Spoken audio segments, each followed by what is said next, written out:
नमस्कार दोस्तों। आज शुक्रवारी आयोजन में मैं दादी सरला मेहता इंदौर से आपके लिए लेकर आई हूँ एक प्रेरक कहानी, छोटी सी कहानी।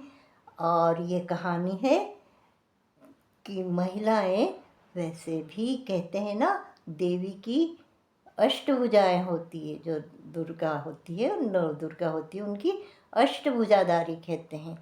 तो जितने हाथ उतने काम कर सकती हैं। तो यहाँ एक सास और बहू की छोटी सी कहानी है और शीर्षक है हाँ मैं भी कर सकती हूँ। अब बहू का नाम है विभा।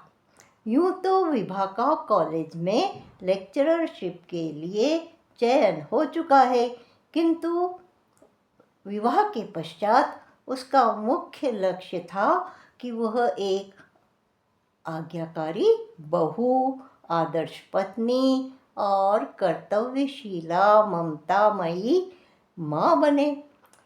परंतु यह क्या, ससुराल में जो भी आते कटाक्ष करते, क्योंकि वो तो वही पढ़ी लिखी थी और पढ़ी लिखी को घर में बिठाना तो कोई अच्छी बात नहीं।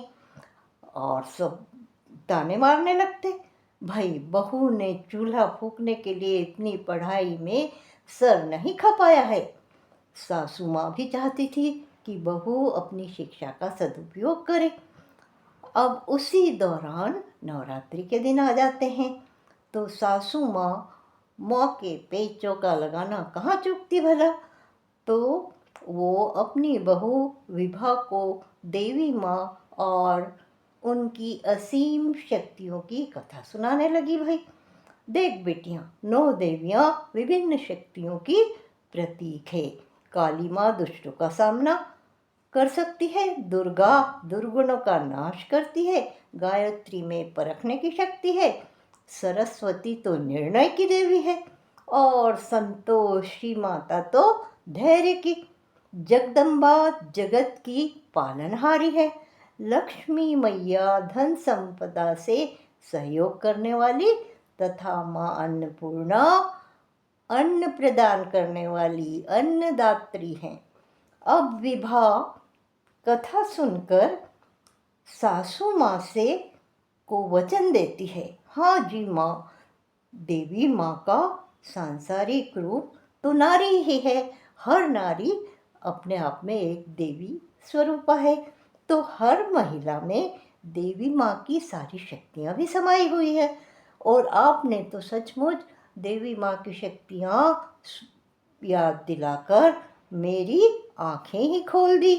अब तो भाई विभा तो तैयार हो जाती है कि वो तो दोनों काम कर सकती है। उसके तो देवी के इतने हाथ थे, इतनी शक्तियाँ थी, तो देवी इतने काम कर सकती, तो वो भी कर सकती है। घर भी संभाल सकती है, घर के साथ बाहर जाकर अपनी शिक्षा का सदुपयोग भी कर सकती है।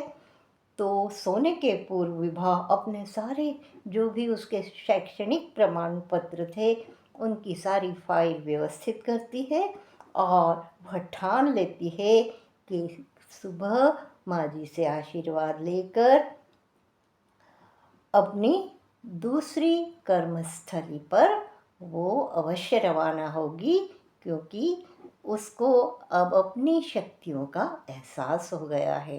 तो दोस्तों, ये प्रेरक कहानी आपको कैसी लगी? तो जो भी बच्चियां सुन रही हैं उनको मैं कहना चाहूँगी कि वे भी अपनी सारी शक्तियों का, उनमें जितनी भी खूबियाँ हैं उनका सदुपयोग अवश्य करें।